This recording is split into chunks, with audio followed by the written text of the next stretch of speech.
Imagine everything that's on your computer, everything from pictures to home videos. If you don't have a backup, all of that information will be gone.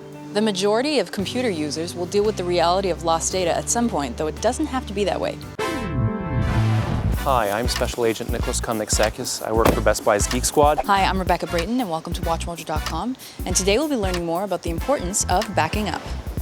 Is this something we can do ourselves, or is it best left to professionals? So if you want it to be done consistently and regularly, doing it yourself manually is not really an option. There are a lot of applications and a lot of solutions that are out there that'll allow you to do it. Apple's a great example. It has a built-in app called Time Machine. It's wonderful. It even provides what's called versioning, so you can have different versions of the same application. So the solutions are out there. They are relatively easy in many cases, but they're just not even being used, or they're not even being used properly. How often should you back up? So someone who's using a computer mostly for gaming and the internet probably won't need to back up quite as often, but someone who's doing work, including schoolwork, may want to even do anything from weekly to even daily backups. How do you decide what you need to back up? If you only back up data, then no, you don't really need to back up everything.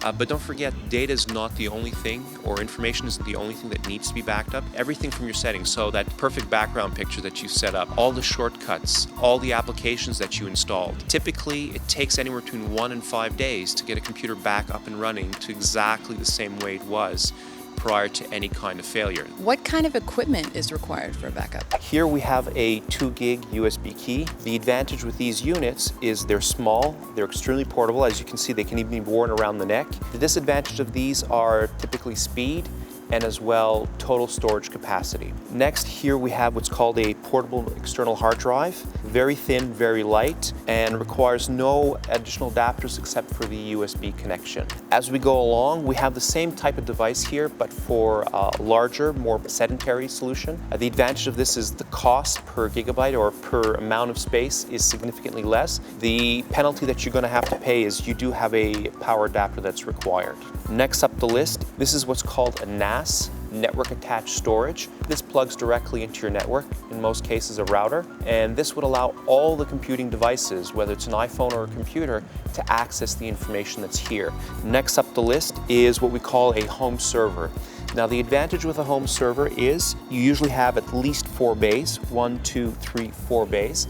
It usually comes with one where the software is installed, and then you can have multiple drives, either to add capacity or in some cases to duplicate certain information on one of the other drives. So this way, even if one drive fails, at least your critical information will be available on a secondary solution. Other advantages of a solution like this is they provide external access to your information. So you stored your pictures from your latest vacation, grandma and grandpa want to see those pictures, not a problem.